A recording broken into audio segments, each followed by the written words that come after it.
নিজেকে ছোট মনে হয়, কনফিডেন্স ধরে রাখতে পারো না? এই ৫টা জিনিস বুঝলে গেম চেঞ্জ হবে। 1. কনফিডেন্স মানে ভয় না থাকা না। কনফিডেন্স মানে ভয় পেয়েও কাজটা করে ফেলা। ভয় থাকবেই, কিন্তু তুমি তখনও এগিয়ে যাবে, এটাই আসল ব্রেভনেস। 2. প্র্যাকটিসের বিকল্প নেই। যে কাজ তুমি বারবার করো, সেই কাজ করতে কখনোই বেশি ভয় লাগে না। তাই স্কিল বাড়াও, কনফিডেন্স আপনিই বাড়বে। 3. নিজেকে অন্যের সাথে কম্পেয়ার বন্ধ করো। শুধু কম্পেয়ার করো, কালকে যে জায়গায় ছিলে, আজ তুমি একটু হলেও কি এগিয়েছ? 4. বডি ল্যাঙ্গুয়েজ ঠিক করো। সোজা হয়ে দাঁড়াও, চোখে চোখ রেখে স্লো আর ক্লিয়ার কথা বলো। শরীরের ভঙ্গি পাল্টালে ভেতরের ফিলিংও আস্তে আস্তে পাল্টে যায়।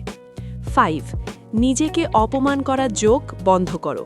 আমি পারবো না, আমি অনেক ডাম্ব, এই কথাগুলো বারবার বলে নিজের ব্রেনকে নেগেটিভ প্রোগ্রাম করো না। আজ থেকে অন্তত এটুকু বলো, হয়তো আমি পারফেক্ট না, কিন্তু আমি প্রতিদিন একটু একটু করে বেটার হচ্ছি।